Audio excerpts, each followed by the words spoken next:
자, 다음은 문단의 구조와 주제입니다. 자, 문단의 구조와 주제.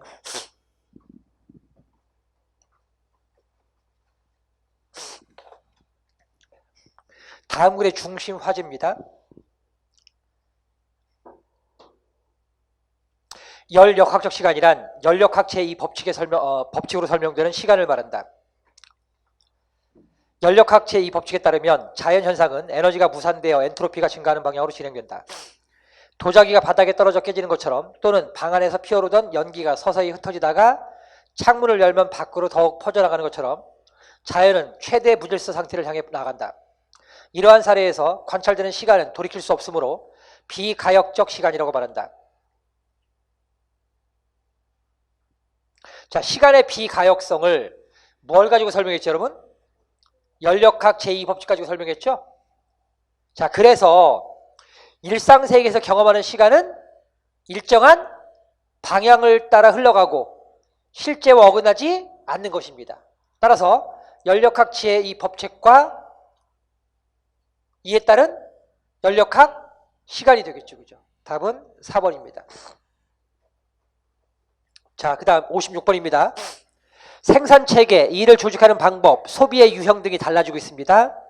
이건 뭐라고 해요, 여러분? 경제적 변화. 그 다음, 자, 또한 여가 및 취미생활, 사회적 인간관계 등 생활 양식이 변하고 있습니다. 이걸 뭐라고 그래? 문화적 변화. 그 다음에 사고방식, 가치관마저 변하고 있습니다. 사고와 가치관이니까 이념적 변화.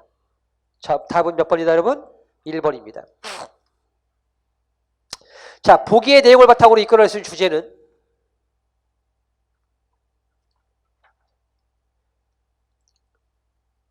자, 케플러의 사례를 얘기하고 있죠.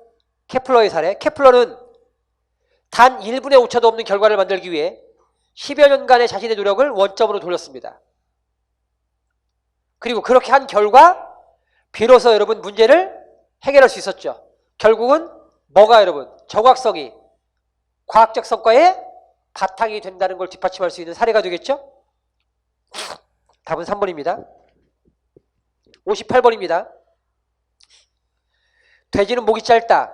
없다고 해도 과언이 아닐 정도로 짧다. 그러나 목이 짧다고 해서 반드시 못난 것은 아니요. 자, 못난 것이요. 길다고 해서 잘났다는 법은 아니다. 목이 길기로는 기린이 수석이다. 그러나 기다란 목을 들이고 좌로 우로 혹은 전으로 상하로 이리저리 돌리고 저리 돌리는 그 줏대 없는 겁쟁이 태도는 보기 어떠한가. 이리 살피고 저리 살피고 어슬렁거리고 걸어가는 그 보조는 풍신 좋은 체구와는 전혀 딴판이다. 돼지는 다행히 짧아서 곧은 목이다. 짧지만 곧다. 그죠?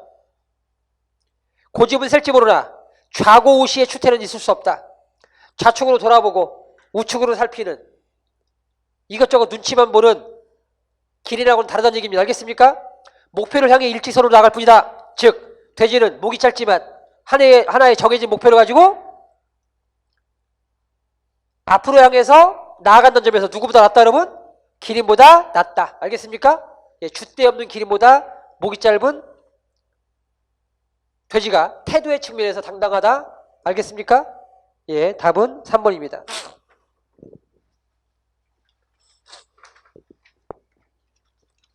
자, 다음 글의 주제로 가장 적절한 것은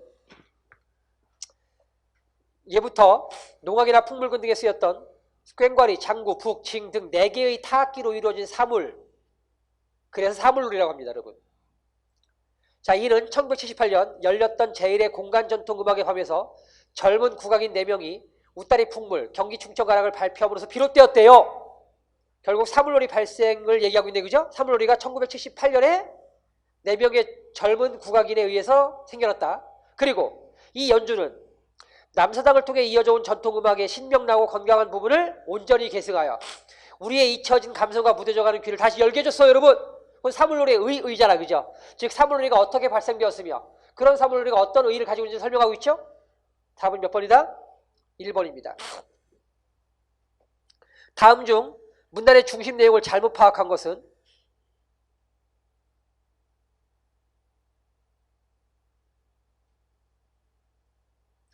자, 4번 보겠습니다.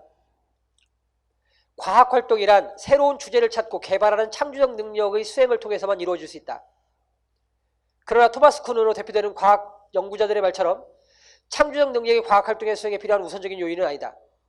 대부분의 과학자가 일상적으로 수행하는 연구활동은 특정한 패러다임 내에서 수수께끼를 풀이하는 것으로 그림이나 글자를 맞추는 행위와 비슷하다. 따라서 과학활동에는 새로운 주제를 개발하는 창조력보다 주어진 주제를 꾸준히 탐구하는 집중과 인내력이 필요하다. 결국 과학활동에서 뭐가 더 필요하다 여러분?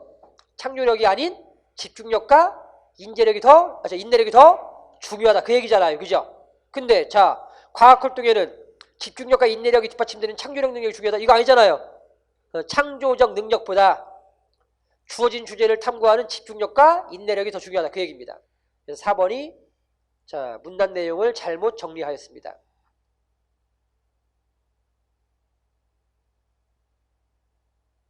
자, 여러분.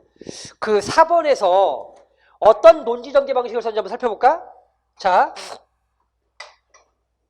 과학활동이란 새로운 주제를 찾고 개발하는 창조적 능력의 수행을 통해서만 이루어진다고 말한다. 남들이 그렇게 말한다는 얘기 아니야. 그죠? 그죠? 그러니까 이걸 뭐라고 그래요, 여러분? 통념. 알겠습니까, 여러분? 일반적인 사람들의 생각. 자, 통념을 제시했어요. 그 다음에 그러나 토마스 쿤으로 대표되는 과학연구자들의 말처럼 창조적 능력이 과학활동의 수행에 필요한 우선적인 요건은 아니다. 라고 했죠. 그죠? 그죠, 여러분? 뭐 했어요, 그 다음에? 그 통념을 뭐 했어요? 반박했죠. 그죠? 예, 반박했어요, 여러분. 자, 그러고 나서 따라서 과학활동에는 새로운 주제를 개발하는 창조력보다 뭐가 더 중요하다? 주어진 주제를 꾸준히 탐구하는 집중력과 인내력이 중요하다라고 해서 통념을 반박하고 새로운 뭘 제시했어요, 여러분?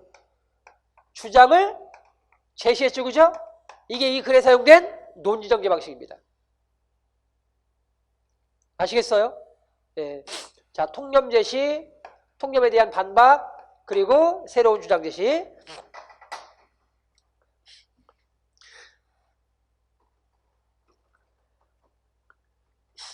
그러니까 따라서 우리가 뭘 알면, 이렇게 논지가 전개된다는 걸 알면 결국 중심 내용은 뭐다, 여러분? 마지막에 있는 새로운 주장, 그쵸? 마지막 분이 중심 내용이라는 걸 쉽게 파악할 수 있잖아요. 그쵸? 따라서 자, 과학활동에는 창조력보다 뭐가 중요하다? 집중력과 인내력이 중요하다. 61번. 다음 문의 중심 화제로 가장 적절한 것은? 마지막에 보면 이렇게 형성된 편견은 사람들의 생각 속에 고정관념이 되어 자리 잡고 있으면서 수많은 남성과 여성의 삶을 제약한다고 했잖아요. 그죠, 여러분? 그러니까 성차별에 대한 편견이 되겠네요. 답은 3번입니다. 자, 62번입니다. 보기의 글을 가장 잘 요약한 것은?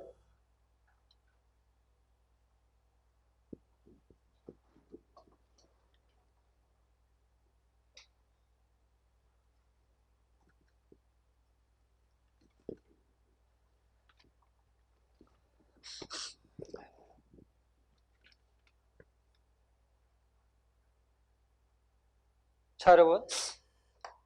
두 다리로 걷는 자, 인류의 무슨 보행? 직립보행은 뭘 가지고 왔다, 여러분? 두 손에 자유를 가지고 왔죠. 그리고 자유를 얻은 두 손을 가지고 뭘 했죠, 여러분? 도구를 제작했죠. 그쵸? 그리고 사용했죠, 여러분? 그러면서 문명이 어떻게 된 거예요? 발달된 거죠. 그죠? 이렇게 정리해 주겠네. 자, 그래서 요약하면 몇 번이야, 여러분? 자, 인간은 직립보행을 할 수 있는 신체 구조로 말미암아 두 팔로 도구를 사용할 수 있게 되어서 문명을 발달시킬 수 있었다. 알겠어요?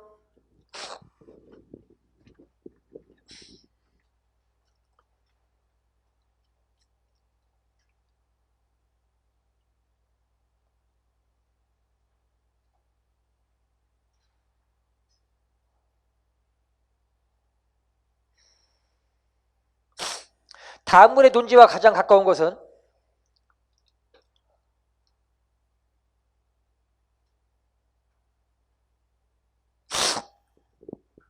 자, 현대사회에서 개인과 집단의 관계를 어떻게 설정하느냐가 이제 문제입니다. 이런 문제가 발생할 때 다수의 논리를 내세워 개인의 의지를 배제할 수 있는데요. 이건 바람직한 해결책이 될 수 없다. 현대사회가 추구하는 효율성의 원칙만 내세워 집단을 개인의 우위에 두면 진정한 인간성이 개발되기 어렵다. 그러므로 우리는 개인이 조직사회에 종속됨으로써 정신과 독립성을 잃게 되는 위험성을 경계해야 한다라고 했으니까, 자, 이 글의 주제는 집단의 발전을 위해서, 사회의 발전을 위해서 개인이 배제되어서는 안 된다는 얘기입니다. 알겠습니까?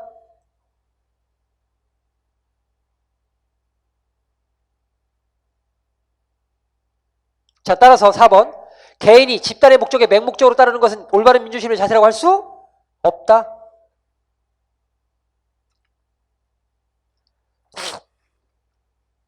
(64번입니다) 다음 보기에 나타나는 글쓴이의 생각과 가장 가까운 것은 하루라도 책을 읽지 않으면 입속에 가시가 돋친다 라는 말이 있지만, 오늘날에는 책을 안 읽으면 입에 가시가 돋치는 문제에 그치는 것이 아니라 생존 경쟁이 치열한 마당에 하루만큼 낙오가 되어 열패자의 고배와 비운을 맛보지 않을 수 없게 된다.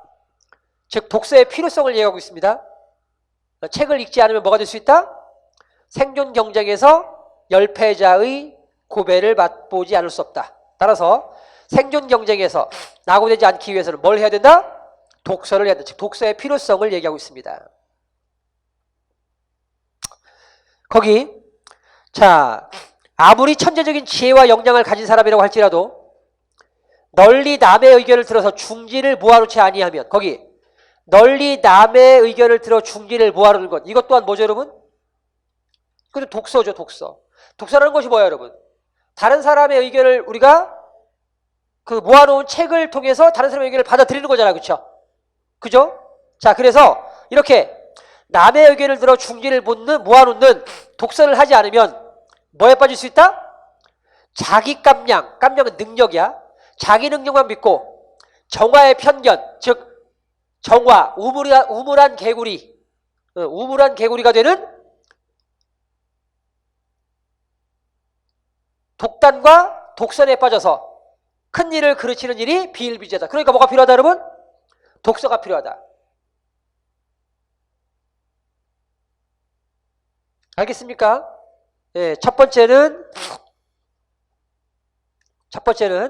책을 읽지 않으면 생존 경쟁에서 진다.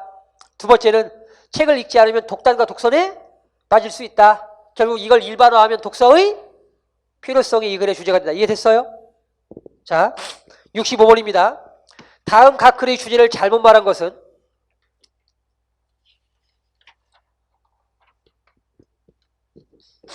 자, 4번 볼게요. 웃음 상징어를 분류하는 기준은 다양하다. 가장 일반적인 기준은 그것이 모양을 나타내느냐 아니면 소리를 동반하느냐이다. 자, 웃음 상징어의 분류 기준을 얘기했죠? 근데 여러분 거기 주제를 뭐라고 했어? 음성 상징어의 기능이라고 얘기했잖아요. 4번이 틀렸네요. 자, 그 다음 이제 문단의 전개와 문단 간의 관계입니다. 다음 글의 전개 방식에 대한 설명을 옳은 것은 1952년 어느 날 현대음악가 존 케이지는 미국의 한 대학에서 강의를 했다. 그가 강의를 한 곳은 사다리 꼭대기였고 그 내용은 침묵과 춤이었다. 이 행위는 일반적인 강의의 형식을 뒤집어 놨네. 왜냐하면 사다리 꼭대기에서 침묵과 춤을 췄으니까. 그죠? 강의가 아니라고 생각했겠지. 그 다음 이번엔 또 어떤 작가는 거대한 얼음덩어리 20개를 길거리에 높게 내버려 두어 사물이 시시때때로 변화하는 과정을 송두리째 보여주고 그걸 작품이라고 했대 여러분. 또 다른 예로는 빌딩 마늘 립스틱이나 전기 플러그 같은 작품을 떠올려도 좋겠다. 친숙한 것을 낯선 것을 친숙한 것으로 보여주어 인간을 먼 상상의 여행길로 나서게 하는 이러한 행위예술의 본질은 무엇일까? 자, 앞에 구체적인 사례들을 쭉 열거했네요. 그죠? 그 사례들의 공통점은 뭐예요 여러분?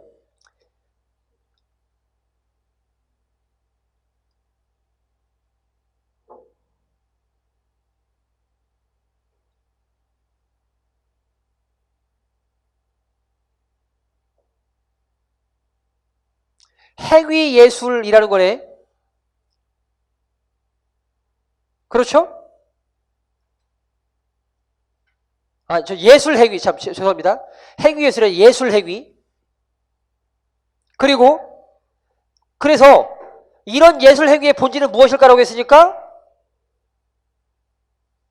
자, 여러 사례의 공통점을 제시해서, 예술 행위의 성격은 뭐예요, 여러분? 일상성을 깨뜨리는 거지, 여러분. 알겠습니까? 다 일상적이지 않잖아. 상식을 깨뜨리는 거지. 자, 따라서 여러 사례의 공통점을 제시하여 자, 예술 행위라는 문제의 성격을 분명히 하고 있습니다. 알겠습니까? 67번입니다. 다음 글에 대한 설명으로 적절하지 않은 것은 1번. 두 문단은 예시의 방법으로 주제를 뒷받침하고 있습니다. 첫 번째 문단에서는 중국의 예시, 두 번째 문단에서는 우리나라의 예시. 그 다음에 첫 번째 문단입니다. 연이 오래전부터 군사적인 목적으로 활용되었다라고 했죠. 그렇죠? 자, 근데 거기 뒷받침된 사례는 딱 하나죠, 여러분. 어떤 사례? 유방의 장수 한신의 사례. 근데 이거 하나만 가지고 자, 연이 오래전부터 그것도 군사적인 목적으로 활용됐다고 볼 수가 없잖아. 그치? 부족하잖아. 그러니까 첫 번째 문단의 사례를 더 제시하여 글의 완결성을 높여야 되겠죠, 여러분. 자, 그 다음에 둘째 문단 볼게요, 여러분. 둘째 문단. 우리나라에서는 진덕여왕이 자, 비단과 염족이 반란을 일으킬 때 이를 진압하기 위해 뭘 이용했다? 연을 이용했다. 그 다음에 고려마력 최영 장군이 탐라국을 평정할 때 뭘 이용했다? 연을 이용했다. 또 조선조에서 세종대왕 때 남이 장군이 강원에서 연을 즐겨 날렸다. 또 임진왜란 당시에는 이순신 장군이 선과 육지를 연결하는 통신수단으로 연을 이용했다. 그죠? 근데 뭐가 없지 지금? 구체적인 사실만 연결되어 있을 뿐 이 사실을 일반화할 수 있는 중심력이 없잖아. 그죠? 첫 번째 뭐가 와야 돼? 자, 우리나라에서는 다양한 목적으로 연을 이용했다. 알겠습니까? 그 중심 문장이 빠져 있잖아. 그럼 3번도 맞죠? 자, 4번. 우리나라와 중국의 연달리기 방식이 대조되어 있습니까? 아니잖아요. 자, 68번입니다. 다음 글에 드러난 서술 방식을 보기에서 모두 찾으면 1950년 이래 미국은 국민 1인당 연간 5톤의 이산화탄소를 대기로 방출한 반면 개발도상국의 주민은 그 29분의 1도 안 되는 225kg을 방출했다. 대조입니다. 대조. 자, 그래서 서로 다른 대상의 차이점을 밝혀 내용을 뒷받침하고 있습니다. 그리고 자, 에너지 소비량을 석탄으로 환산했을 때 미국은 국민 1인당 연간 1200kg을 소비했으나 인도는 그 30분의 1도 안 되는 300kg을 사용했다. 자, 이것은 현대인의 풍요로운 생활과 그 근간을 이루는 산업체제가 엄청나게 많은 뭘 소비하고 있다? 에너지를 소비하고 있음을 보여주는 구체적인 사례죠. 그죠? 자, 그러니까 구체적인 사례를 제시하여 독자 이해를 돕고 있죠. 그리고 서로 다른 대상의 차이점을 밝혀 내용을 뒷받침하고 있죠. 자, 그럼 뭡니까 여러분? 니은과 디귿입니다. 69번입니다. 밑줄 친 내용에서 유추할 수 있는 비유적인 표현입니다. 조금 헷갈리더라 여러분. 철학이 진리의 세계를 탐구하는 최전선입니다. 그 다음 과학은 그 철학이 탐구한 진리의 세계를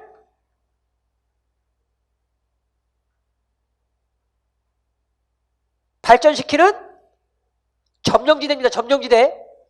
그러니까 철학이 맨 앞에 서가지고 진리의 세계를 탐구해놓으면 그 탐구한 진리를 가지고 과학이 우리의 삶을 발전시킨다고. 알겠어요?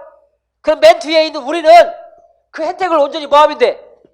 그냥 받으면 되는 거야. 그죠? 그쵸 여러분? 철학이 개척하고 과학이 발전시키고 우리는 그 혜택을 누린다. 알겠어요? 그럼 이 관계에 해당하는 걸 찾아봐 여러분. 철학이 광명을 찾아가는 탐사대야. 탐사대가 광명을 찾았어. 그죠 여러분? 그러면은 광부가 그걸 캐내야 되겠지, 그죠? 캐내겠지, 그죠? 그럼 광부는 과학의 역할을 하는 거겠지, 과학의 역할. 그죠? 그럼 캐낸 광부를 누가 이용해? 우리가 이용하네, 우리가. 그죠? 예. 답 몇 번이야, 그러니까? 4번이죠, 그쵸? 자, 3번도 조금 헷갈리는데, 3번은 왜 답이 아니죠, 여러분?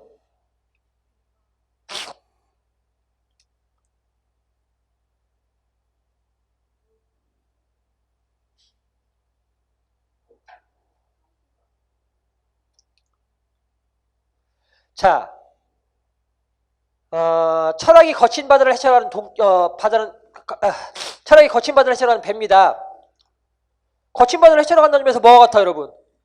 탐구하는 최전선이라고 볼 수가 있겠죠, 그쵸? 그 다음에 과학이 그 배를 운행하는 항해사다? 여러분, 배는 항해사가 운전하지 않으면 나갈 수가 없습니다. 철학은 과학의 도움 없이 스스로 최전선을 개척했잖아요, 그죠? 그죠, 여러분? 근데 배는 항해사의 도움 없이 나갈 수가 없어요, 여러분. 그러니까 배와 항해사는 동격이라고 부르니까 사고 보완적 관계, 알겠죠? 그러니까 여러분 이 경우가 좀 다르죠. 이해됐습니까?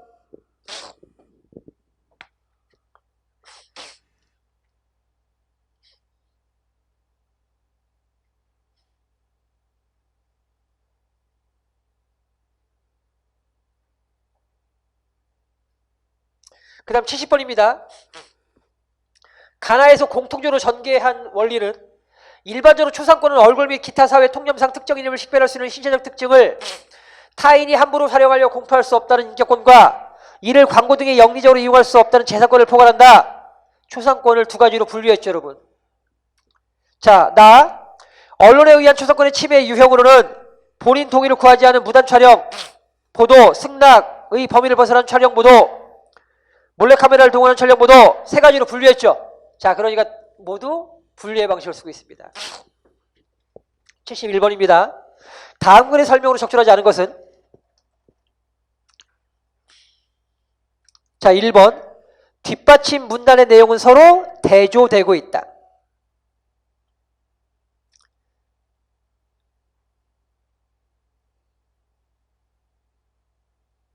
자, 일본의 번지 체계는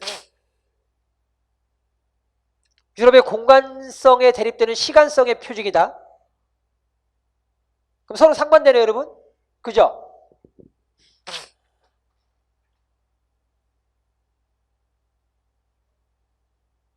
자, 유럽에서는 여러분, 유럽에서는 공간성이래요, 여러분. 자, 예컨대 이 번지 체계가 어떤 쪽이 이렇게 좌우 양쪽 있는데 여기가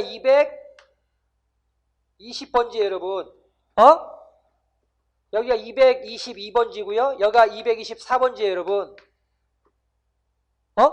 그럼 이제 이쪽이 뭘 거야? 221번지고 여기가 223번지고 여기가 220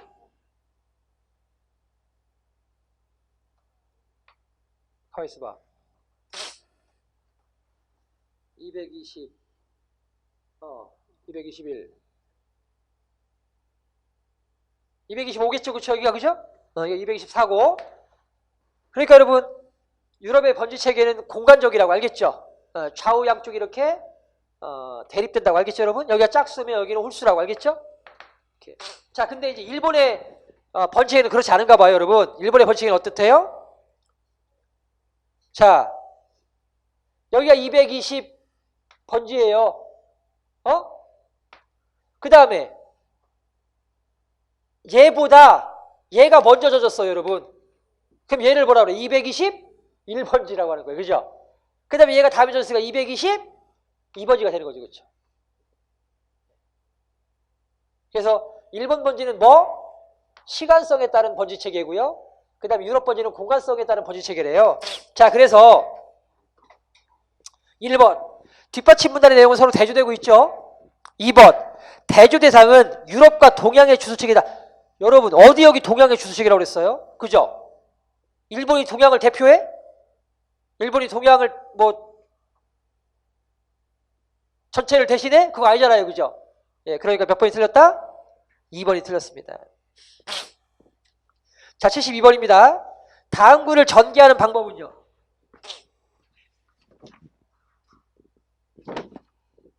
인접성에 의한 의미의 전이로 인해서 환유는 일상 언어에서 다양한 방식으로 전이가 되는데, 자, 대체적으로 확대 지칭과 축소 지칭으로 구별된다.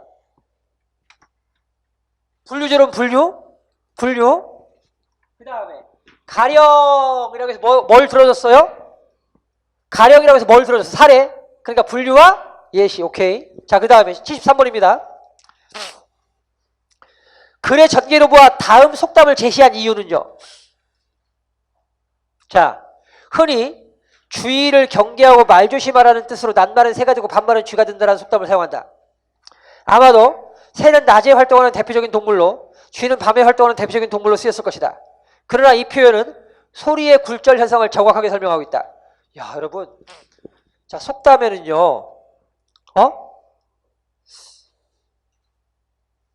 과학적 원리가 또 내재되어 있다고 하네요. 그죠? 소리는 공기의 운동에 의해서 전달되는 파동의 일종이다. 따라서 파동이 일반적으로 가지는 반사, 굴절, 회절, 간섭 등의 성질을 지닌다. 소리는 차가운 공기보다 따뜻한 공기에서 그 속력이 증가하여 기온이 높은 데서 낮은 곳으로 굴절해 간다. 자, 그러면은 여러분 봐봐. 낮에는요, 낮에는 지표면이 태양에 의해서 데워지잖아. 그죠? 그러니까 소리가 온도가 높은 곳에서 낮은 곳으로 굴절해 간다면서, 그러니까 낮에는 어떻게 한다 그러면? 이렇게 가다가 이렇게 가겠네, 그치? 그죠? 밤에는 높은 곳에서 낮은 곳으로 오겠네, 그쵸? 반대잖아, 그죠? 예. 그래서 낱말은 누가 잘 듣고, 새가 잘 듣고, 반말은 누가 잘 들어요, 여러분? 쥐가 잘 듣는 거야. 알겠어요? 예, 소리의 굴절 현상 때문에. 자, 그러니까 속담을 사용한 이유는 뭐야?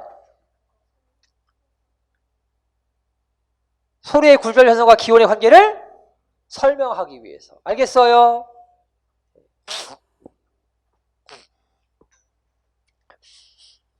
이해됐습니까, 여러분? 자, 74번. 이거 여러분, 이거 굉장히 중요한 겁니다. 자, 참화설, 뭐죠, 이게? 이옥설. 자, 집을 수리한 이야기입니다. 집을 수리한 이야기. 그래서 앞에서 뭘 제시했어요, 여러분? 사례 제시, 그죠?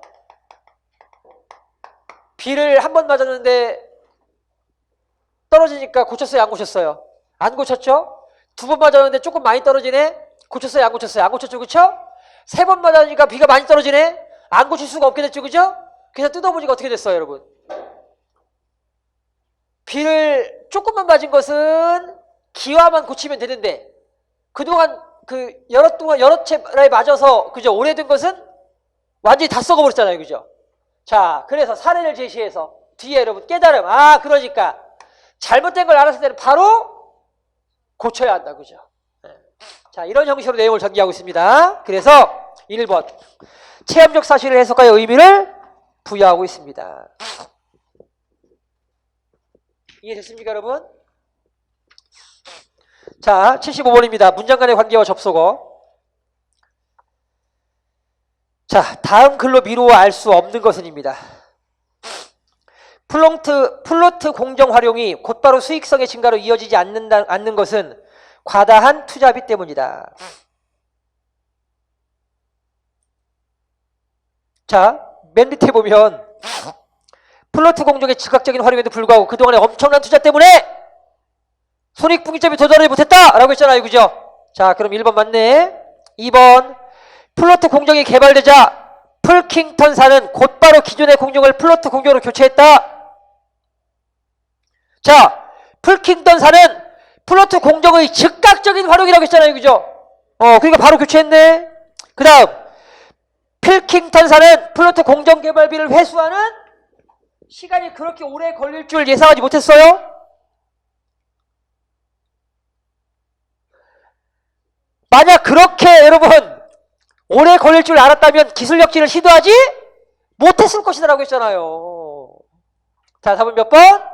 4번입니다. 자, 76번입니다. 다음 중 두 문장의 관계가 대등한 것은? 자, 4번이네요. 사냥은 소유되는 노동력에 비해 노획물이 영 신통치 않아요. 그죠? 반면 채집은요, 여러분. 아니, 모여있는 데 가서 그냥 뜯으면 되잖아요. 그죠? 그러니까 뭐예요, 여러분? 투여된 노동량에 비해서 생산력이 높죠. 그죠, 여러분? 예. 그래서 우리는 어느 순간부터 사냥을 하기보다는 키우기 시작한 거죠. 그죠? 예.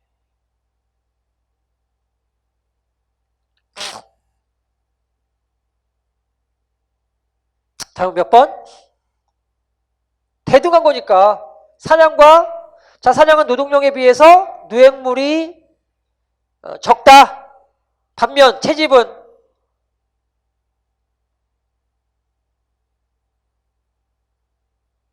음식물을 구하기가 쉽고 일정한 양을 제공받을 수 있다. 두 대상이 대등합니다. 물론 대조라고 할 수도 있겠죠. 그죠? 대조 상반. 예. 자, 그 다음 77번입니다.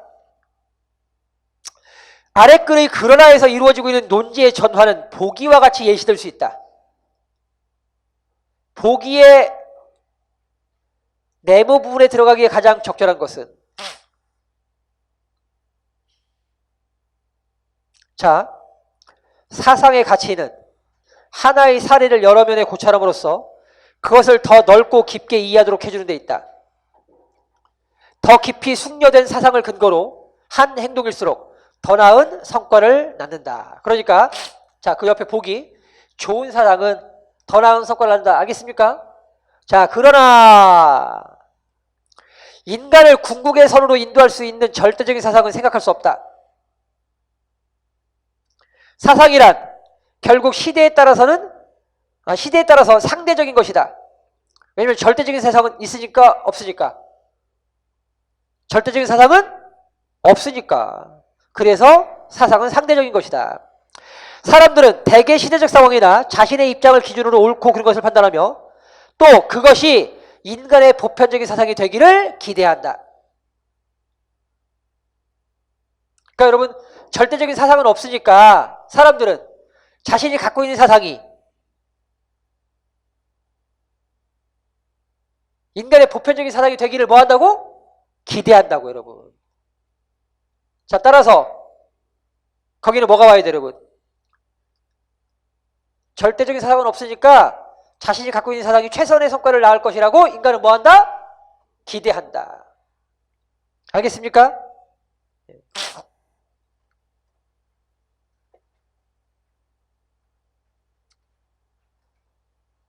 자, 그 다음 78번입니다. 다음 지시된 두 문장의 관계가 보기와 가장 유사한 것은 무분별한 도시 팽창은 그린벨트 해제 조치를 정당화함으로써 자연 녹지의 심각한 회수를 초래하게 된다. 원인, 그 결과 매년 상습적으로 호우 피해를 입게 되고 자, 사회 전반의 안전 불감증이 확산된다. 그러면은 두 문장의 관계가 원인과 결과입니다, 여러분.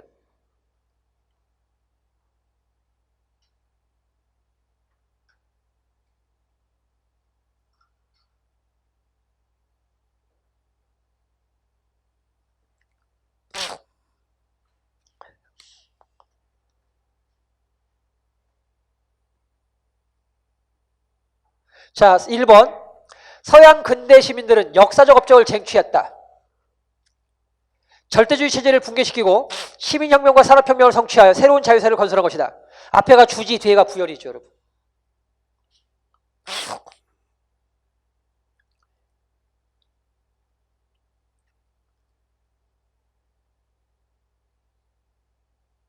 에피소스 환경이 산림지대에서 목초지대를 거쳐 농경지대로 변했다. 다시 말하면 사람들이 모여들자 농경지대가 확산되고 그에 따라 산림지대는 점점 줄어들게 된 것이다. 역시 앞에가 주지고 뒤에가 부연입니다.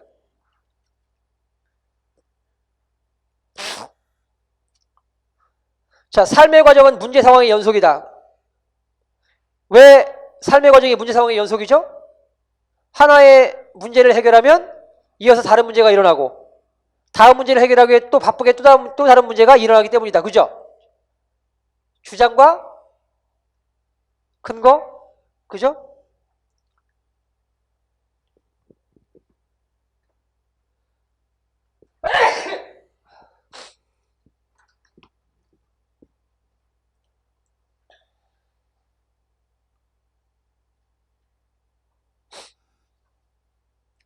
주변 환경의 범위가 너무 넓어서 그 속에서 발생하는 사건들을 모두 체험할 수 없게 되자 사회 환경에 대한 감시와 처방을 매스미디어에 위임하지 않을 수 있게 되었다. 그러니까 매스미디어가 사회 환경에 대한 감시와 처방을 위임받게 되었다, 여러분.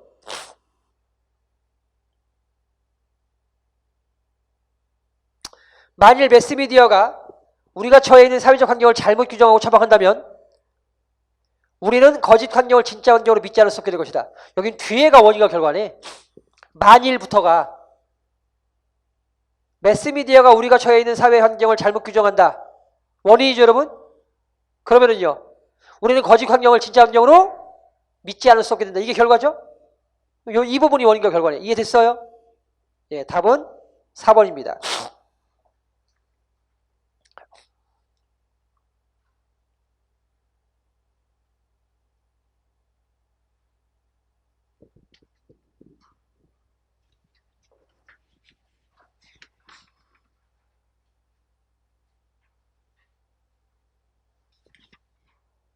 자, 79번입니다.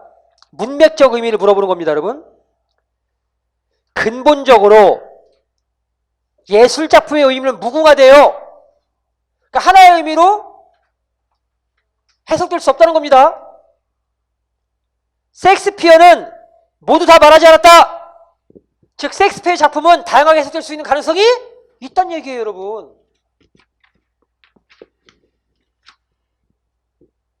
자, 따라서 셰익스피어 작품의 의미는 변화한다. 알겠습니까? 이거는 뭐 셰익스피어 작품의 의미뿐만이 아니라 우리가 배웠잖아요, 여러분. 한용운의 님의 침묵도 마찬가지죠. 침묵에서 우리가 이 작품을 일제강점기에 저항시인의 입장에서 보면 이때 님은 뭐가 되는 거고 조국이 될 수 있는 것이고, 그죠? 빼앗긴 조국이 되는 것이고, 그죠, 여러분? 그 다음에 이제 승려였던 한용운의 입장에서 본다라고 한다면 잃어버린 님은 찾고자 하는 부처일 때고, 그죠? 또 철학자, 철학을 어떤 깨달음을 얻고자 했던 철학자, 구도자라고 한다면 그 님은 진리일 수 있겠죠, 그죠? 이렇게 한용운은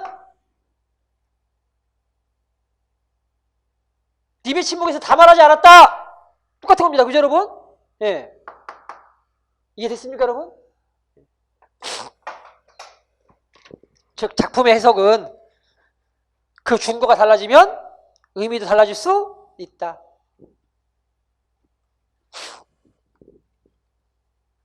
30번입니다. 80번입니다. 자, 내가 원하는 우리 민족의 사업이 있다. 김구선님께서 하신 말씀이야. 우리 민족의 사업은 결코 세계를 무력으로 정복하려는 것이 아니다. 또 경제력으로 지배하려는 것이 아니다. 자, 그럼 정리하면 뭐예요, 여러분?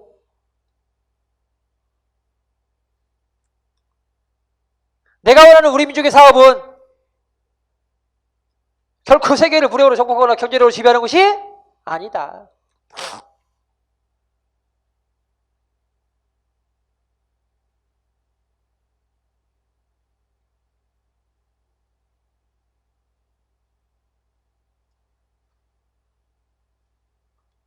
이 뒤에 어떤 내용이 오냐면, 그럼 왜 여러분 김무쌤이 원하는 사업은 세계를 무력으로 정복하거나 경제력으로 지배하려는 것이 아닐까, 그죠? 그 뒤에는 뭐가 와야 돼? 이거 주장이잖아요, 여러분. 이 사람 이분의 주장, 김구쌤의 주장, 그쵸? 그럼 뒤에는 뭐가 와야 돼요? 근거가 와야지. 왜냐하면 어떤 사람 중에는 저는요 우리나라가요 세계에서 가장 무력이 센 나라 미국처럼 강대국이 되는 나라가 좋은데요 저는요 라고 생각할 수 있잖아요. 그렇죠? 또 어떤 사람은 저는요 선생님 우리나라가 일본처럼 부자 나라가 되는 게 좋은데요 이렇게 생각할 수 있잖아요. 그죠? 그러니까 왜 김구세임은 힘이 센 나라 경제력이 좋은 나라가 되는 걸 바라지 않았는지를 뒷받침하는 근거가 와야 돼요. 자, 무력은요 여러분, 무력은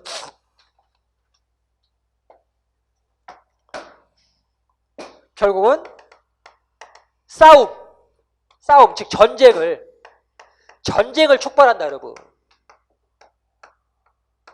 무력은 뭘 촉발한다고? 전쟁을 촉발한다고. 예를 들면 자 우리나라가 자 여러분 우리나라가 핵을 만들어봐요. 그러면 일본이 가만히 있겠습니까 여러분? 일본도 뭘 만들겠어요? 핵을 만들겠죠. 그죠? 예, 결국은 전쟁을 촉발해요 여러분. 알겠습니까? 그래서 무력으로 강한 나라를 원하지 않는다. 두 번째, 경제력은 지금도 충분하다. 지금도 충분하다. 지금 정도면 인류의 지금의 경제력이면 먹고 사는 문제는 해결됐다. 이렇게 봤어요 김구세임은. 자, 근데 그런데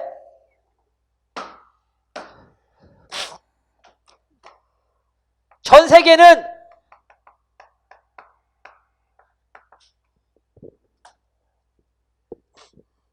그래서 자 무력도 아닌 경제력도 아닌 뭐가 필요하다 여러분?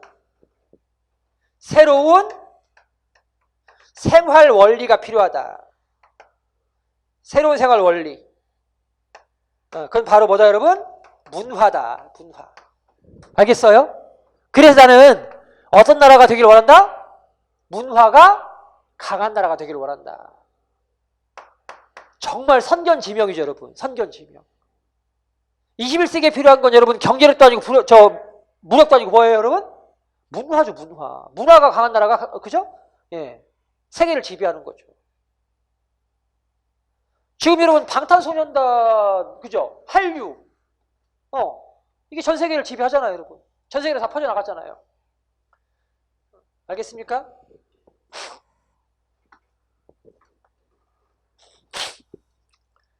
자, 그 다음 81번입니다.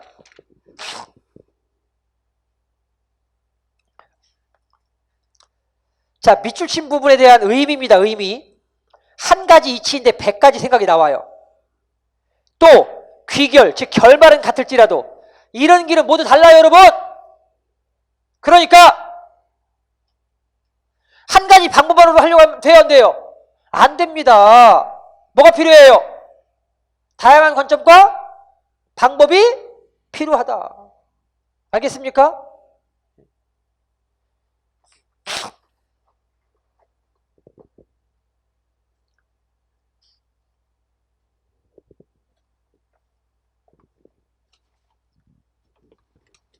자, 82번입니다.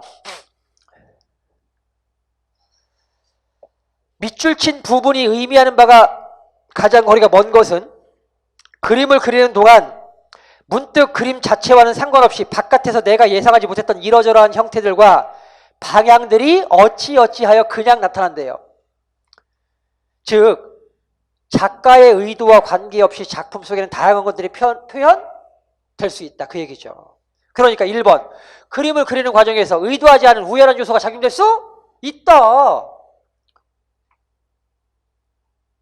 자, 그러면은 여러분 독자는 작가가 의도하지 않은 것 이외에 더 많은 것을 볼 수가 있겠죠 여러분. 그죠? 그래서 4번 독자는 그림을 감상하면서 꼭 화가의 의도에 얽매일 필요는 없겠죠 여러분. 2번은 관계없는 내용이죠 여러분.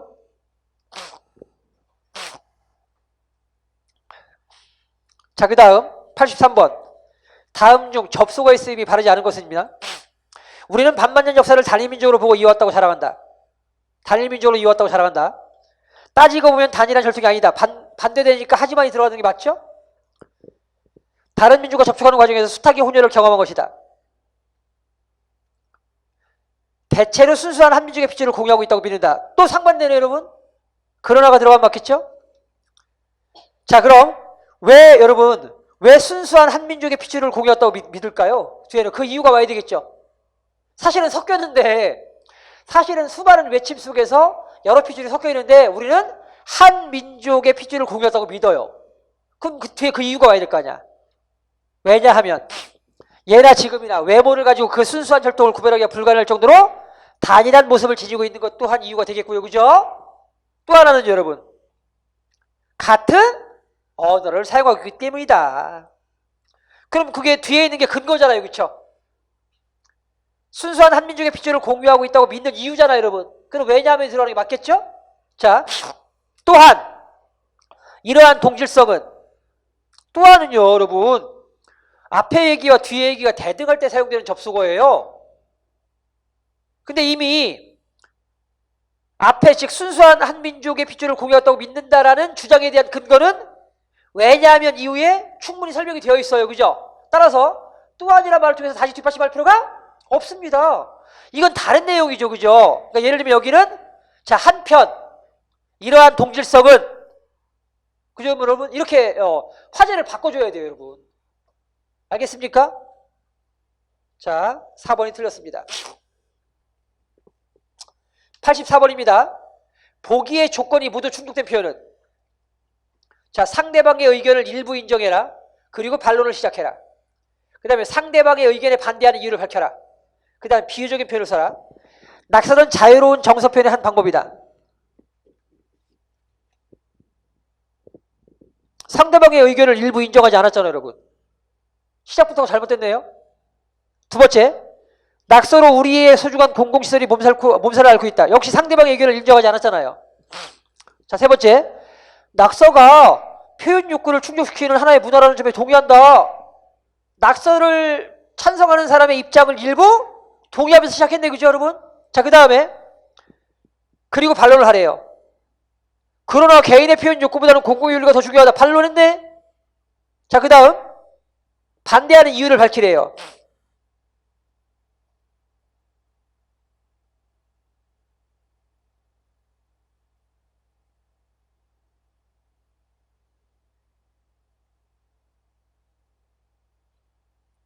따라서 우리 모두의 얼굴을 더럽히는 행위를 허용해서는 안 된다.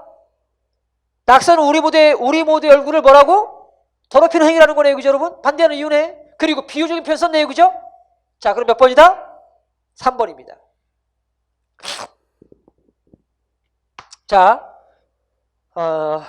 좀 쉬었다 하겠습니다, 여러분.